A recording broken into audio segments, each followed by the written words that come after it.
Di dalam nama Tuhan Yesus berkata-kata, Shalom semuanya, mari kita belajar apologetika untuk kemuliaan nama Tuhan Yesus, bukan diri sendiri.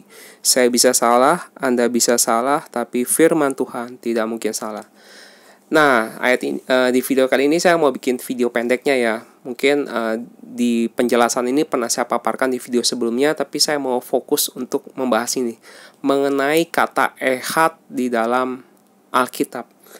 Seperti kita tahu bersama sebagai umat Kristen, ada satu ayat di dalam Alkitab yang bisa dikatakan merupakan salah satu hukum yang terutama dari bahkan ayat ini diulang lagi oleh Tuhan Yesus ya di Perjanjian Baru, yaitu berasal dari Ulangan 6 ayat 4.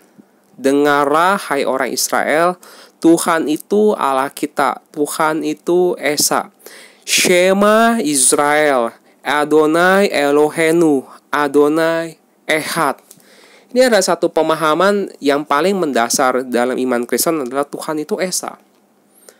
Tuhan sang pencipta alam semesta itu Esa. Kita mengenal Tuhan datang ke dunia, Yesus datang ke dunia. Tapi bukan berarti Yesus datang ke dunia Tuhan ada 2, Tuhan ada 3, tidak.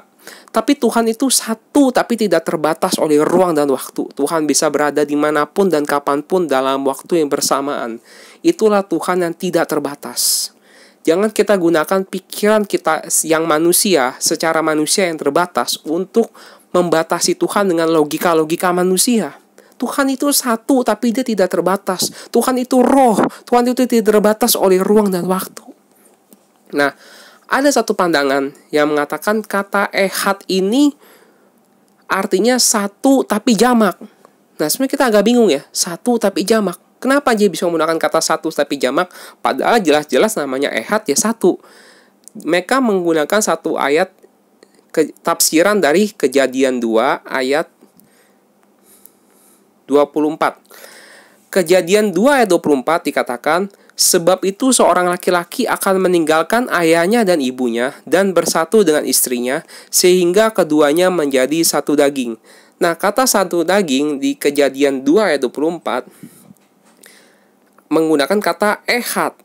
Nah, persepsi atau pandangan atau tafsiran yang dibangun oleh mereka yang berpandangan demikian mengatakan ada laki-laki, ada perempuan, ya kan?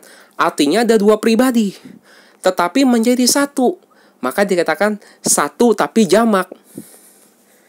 Kira-kira itulah yang dibangun pandangan itu ya. Jadi kata ehad dibangun persepsi, artinya satu tapi jamak. Menggunakan tafsiran ayat ini. Padahal kalau kita buka Alkitab, ya, kata ehad bukan saja digunakan di ayat ini saja. Kita bisa menemukan kata ehad juga di Ulangan 19 ya, ayat 15. Ulangan 19 ayat 15, satu orang saksi saja tidak dapat menggugat seseorang mengenai perkara kesalahan apapun atau dosa apapun yang mungkin dilakukannya. Baru atas keterangan 2 atau 3 orang saksi perkara itu tidak disangsikan. Ulangan 19 ayat 15 ya. Ulangan 19 ayat 15. Ulangan 19 ayat 15. Kita lihat bahasa aslinya. Ya. Kata satu saksi di sini, one-nya ini menggunakan kata ehad juga. Nah, kalau satu orang saksi, ada berapa pribadi? Satu pribadi mutlak kan? Nah, artinya apa? Kata ehad di Alkitab pernah digunakan dalam konteks satu daging tadi di Kejadian 2, laki-laki dan perempuan akan meninggalkan ayah dan laki-laki yang meninggalkan ayah dan ibunya dan akan bersatu dengan istrinya hingga menjadi satu daging dalam konteks itu. Tapi juga kata ehad bisa digunakan untuk kata satu saksi. Artinya apa kata ehad? Kata ehad artinya adalah satu. Pengertian ehad adalah satu sebenarnya. Kalau kita membaca Alkitab, jangan kita lihat sepotong, lalu mengambil tafsiran sepotong, lalu dijadikan itu sebagai suatu kebenaran. Kita harus objektif, harus melihat Alkitab apa adanya. Dan kata ehad pun menurut ditafsirkan di sini adalah katanya satu. Artinya satu. Tuhan itu satu sebenarnya. Ya. Nah, siapakah Tuhan yang satu itu? Kalau Alkitab mencatat, Tuhan yang satu itu adalah, kita buka ya, 1 Korintus 8 ayat 6. 1 Korintus 8 ayat 6. Namun bagi kita hanya ada satu Allah saja, ya, hanya ada satu Allah saja, yaitu Bapa.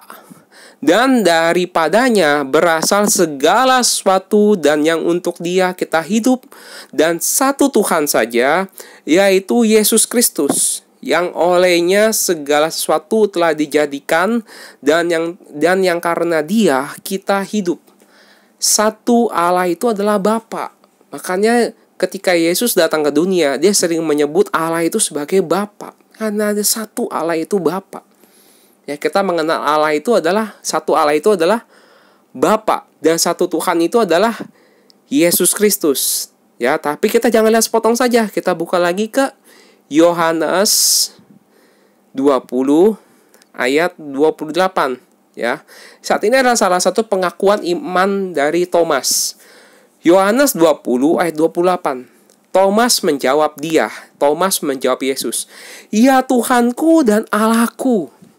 Jadi Thomas mengakui bahwa Yesus adalah Tuhan dan Allah itu. Kata Yesus kepadanya, "Karena engkau telah melihat aku, maka engkau percaya. Berbahagialah mereka yang tidak melihat namun percaya." Tadi kita udah lihat ya, satu Allah saja dan Allah itu adalah Bapa. Ya. Dan dari pengakuan Thomas yang mengatakan kepada Yesus, "Ya Tuhanku dan Allahku." Nah, ini adalah suatu bentuk pengakuan iman. Dan apa kata Yesus? Apakah Yesus menyangkal hal itu? Tidak. Yesus mengatakan, "Karena engkau telah melihat aku, maka engkau percaya. Berbahagialah mereka yang tidak melihat namun percaya." Berbahagialah mereka yang tidak melihat namun percaya. Saya tidak melihat tapi saya juga percaya. Yesus adalah Tuhan dan Allah. Yesus adalah Allah itu sendiri. Yesus adalah Bapa itu sendiri.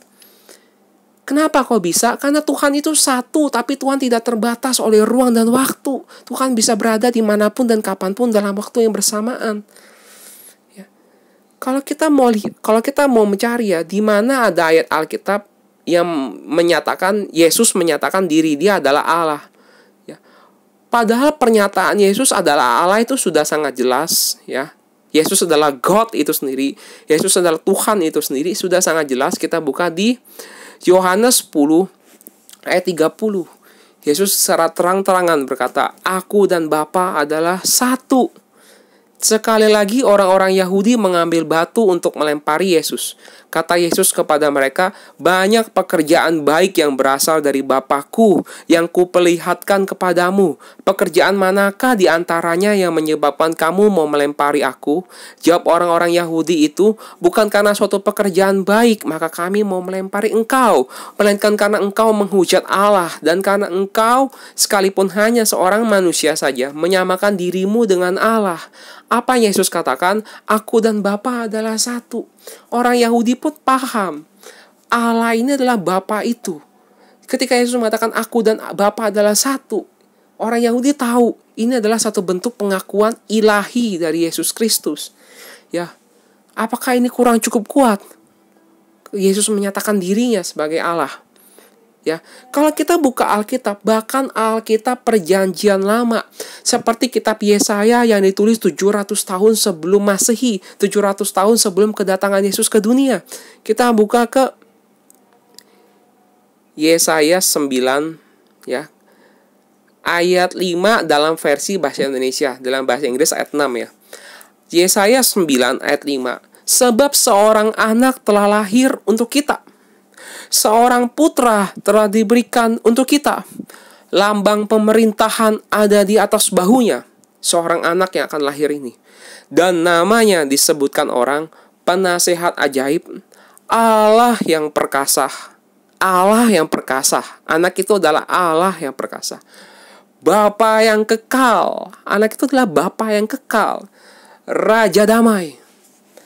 Peristiwa tentang kedatangan Yesus itu sudah dinubuatkan dari Perjanjian Lama, dari kitab suci yang masih dipegang oleh orang Yahudi saat ini. Yesus dinubuatkan adalah seorang anak yang sudah lahir, yang diberikan untuk kita. Ya, lambang pemerintahan ada di atas bahunya. Dan namanya disebutkan orang penasihat ajaib, Allah yang perkasa. Allah yang datang ke dunia menjadi manusia. Tuhan yang di tempat maha tinggi mengosongkan dirinya, datang dalam rupa hamba menjadi seorang manusia untuk taat, menderita, menebus dosa umat manusia, menebus dosa orang yang percaya, menyelamatkan orang-orang yang percaya. Disebutkan Allah yang perkasa, Bapa yang kekal. Bapa yang kekal artinya apa? Everlasting Father. Kekal itu, everlasting ini dalam pengertian tidak berawal dan tidak berakhir. Yang awal dan yang akhir. The beginning and the ending. The Alpha dan Omega. Artinya hanya satu-satunya Tuhan yang tidak berawal dan tidak berakhir. Hanya Tuhan yang punya nama Aku adalah Aku. Hanya Tuhan saja. Tuhan yang kekal. Semua ciptaan, semua makhluk ciptaan tidak ada yang kekal. Semua ciptaan punya awal. Tapi Tuhan adalah yang kekal itu. Dan Yesus adalah Bapa yang kekal. Tuhan Yesus adalah Bapa itu sendiri. Tuhan di waktu bersamaan berada di sorga dan di bumi dalam waktu bersamaan. Tiada mustahil bagi Tuhan. Jika ada orang bilang, oh ini bukan Bapa yang di sorga, tapi ini adalah Bapa yang kekal. Artinya, apakah Anda mengakui ada dua Bapa yang kekal? Kita harus ingat, Tuhan itu satu. Hanya ada satu Bapa yang kekal, yaitu Sang Pencipta. Yaitu Allah itu sendiri, yaitu adalah God itu sendiri, yaitu Theos itu sendiri. Yaitu adalah Adonai itu sendiri, Tuhan yang Esa. Dan Tuhan itu adalah Yesus Kristus. Mengapa masih ada orang Kristen yang menolak hal ini?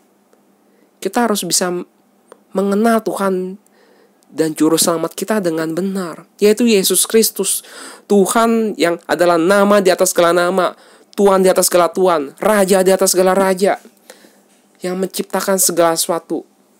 Jangan sampai kita tidak mengenal pencipta kita yang datang ke dunia. Yohanes 1 ayat 10. Yohanes 1 ayat 10. Ia telah ada di dalam dunia dan dunia dijadikan olehnya. Oleh Yesus segala sesuatu dijadikan. Tetapi dunia tidak mengenalnya.